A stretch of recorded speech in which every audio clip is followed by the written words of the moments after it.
Bu zirvə görüşünün əhəmiyyətini studiyamızın qonağı ilə müzakirə edəcəyik. Studiyamızın qonağı isə siyasi ekspert İlyas Hüseynovdur. İlyas müəllim, xoş gəlmişsiniz studiyamıza. Gözəl bir gündə görüşürük sizlə.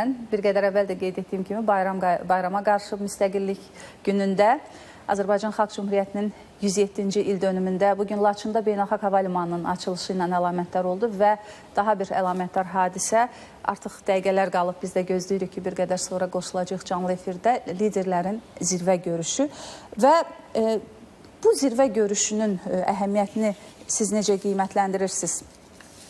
Çox sağ olun, hörmətli Günay xanım. Mən sizi və əziz xalqımızı müstəqillik günü münasibəti ilə təbrik edirəm. Əlbəttə, böyük bir gündür. Hər bir xalq öz tarixində müstəqilliyə, azadlığa can atır. Çox xoşbəxtdir ki, biz müstəqilliyimizi qeyd edirik və qurucu babalarımızı da hörmətlə anırıq bu gündə. Eyni zamanda bu gündə həm də işğaldan azad olunmuş torpaqlarda böyük bir hadisə baş verir və sadəcə 3-cü hava limanının açılışıdır. Eyni zamanda burada digər hava limanlarının açılışında qardaş Türkiyəmizin prezidenti Rəcəb Tayyib Ərdoğan iştirak etmişdi. Lakin bu dəfə rəmzi əhəmiyyət kəsb edən digər məqam, digər qardaş bir dövlət, Pakistanın baş naziri Şahbaz Şərifin də iştirak etməsidir və hətta dünən biz hamımız xəbərləri oxuyanda xəbərin ən gözəl məqamı ondan ibarət idi ki, Laçın Beynəlxalq Hava Limanına Pakistanın baş naziri Şahbaz Şərifin hava limanına ilk ali qonaq kimi. Yəni bu xəbərin özü qələbəmizin ucalığını göstərən bir məqamdır. Digər tərəfdən biz hələ indi vətən müharibəsində nələrin baş verməsini və hazırki proseslərin haradan qaynaqlandığını anlamağa çalışırıq. O qədər sirli məqamlar var ki, o qədər proseslər mürəkkəbdir ki, biz 5 il keçsə də, bu il zəfərimizin də 5 illiyi idi, biz hələ indi bu proseslərdən məlumatlanırıq. Digər tərəfdən qeyd etmək lazımdır ki, bu görüşün özü nəinki dövlətlər arasında birliyi, qardaşlığı, həmrəyliyi təcəssüm etdirir. Bu həm də digər bu prosesləri izləyən, bizi sevməyən qüvvələrə də mesajdır ki, biz birik və bir-birimizin yanındayıq. Əgər hər hansısa məkirli niyyətlər, fikirlər olacaqsa bizə qarşı biz birgə hərəkət eləyəcəyik. Şuşa bəyannaməsi, eyni zamanda Pakistan, Azərbaycan, Türkiyə arasında imzalanan Bakı bəyannaməsi bizim təhlükəsizliyimizin qarantıdır və eyni zamanda elə Laçın hava limanı da daxil olmaqla təhlükəsizliyimizin təmin olunması üçün ardıcıl addımlar atılır. Əlbəttə, bu hava limanının texniki göstəricilərinə, xarakteristikalarına baxanda deyə bilərik ki, mülki təyinatlıdır. Bir saat ərzində 200 nəfərə xidmət etmək gücündədir bu hava limanı. Şübhəsiz ki, onun hərbi təyinatı da var, strateji əhəmiyyəti də vardır ki, bölgənin təhlükəsizliyini biz etibarlı şəkildə qoruya bilək. Və eyni zamanda bizim dost, qardaş, müttəfiq dövlətlərimizin də beynəlxalq uğurları bizi sevindirir. Məsələn, bu yaxınlarda Pakistan və Hindistan arasında olan bu çatışmada, bu gərginlikdə əlbəttə ki, bizim könlümüz Pakistanın yanındaydı və eyni zamanda Pakistanın baş nazirinin Türkiyə və Azərbaycana səfəri qardaşlıq və eyni zamanda təşəkkür əlaməti olaraq səfərlər həyata keçilir və digər bir mühüm hadisə həm də Laçında icra olunmaqdadır.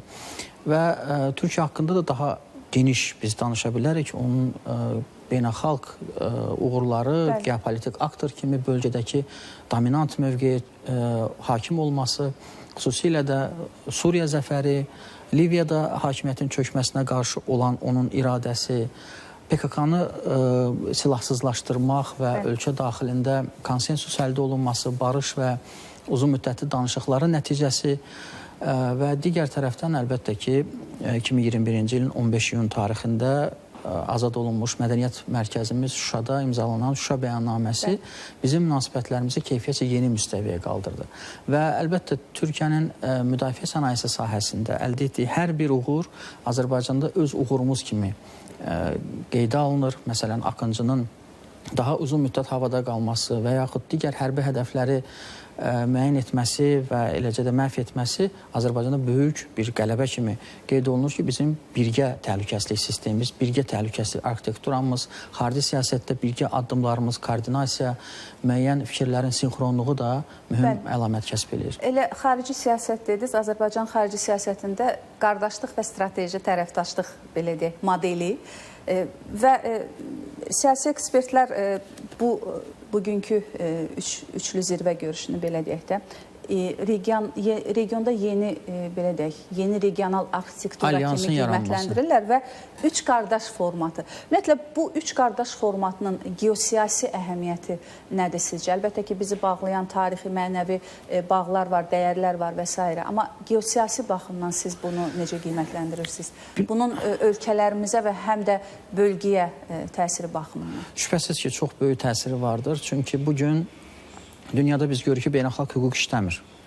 Beynəlxalq hüququn fundamental norma və prinsiplərinə biganə münasibət vardır. Xaos, anarxiya və dövlətlərin yalnız mənfəət güdməsi prosesi vardır. Rusiya-Ukrayna müharibəsini nəzər salın, yaxın şərqdə gedən proseslərə baxın və güc faktoru önə çıxır. Yəni, dünya siyasətində nəzəri cəhətdən biz buna baxsaq, daha çox realizm prinsiplərinin üstünlük qazandığını görürük və bu baxımdan bizə güclü müttəfiqlər lazımdır. Özümüzün güclü olması lazımdır. Müstəqil xarici siyasət yürütməyimiz lazımdır. Heç bir geosiyasi mərkəzdən asılı olmamağımız lazımdır.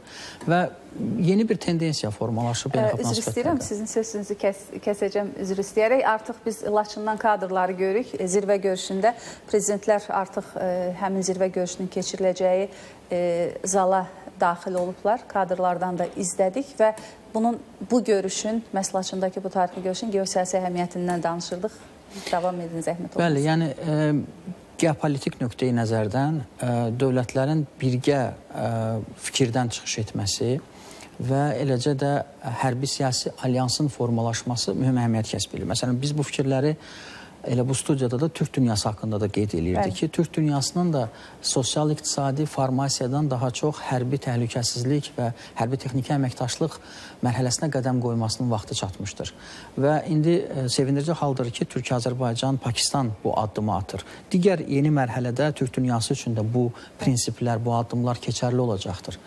Digər tərəfdən biz görürük ki, bizim birgəliyimiz bizə qarşı olan qüvvələri də neytrallaşdırır. Beynəlxalq müstəvidə, beynəlxalq təşkilatlar çərçivəsində. Zirvə görüşü başladı. Keçirik, canlı bağlantıda izləyirik. Üzr istəyirəm.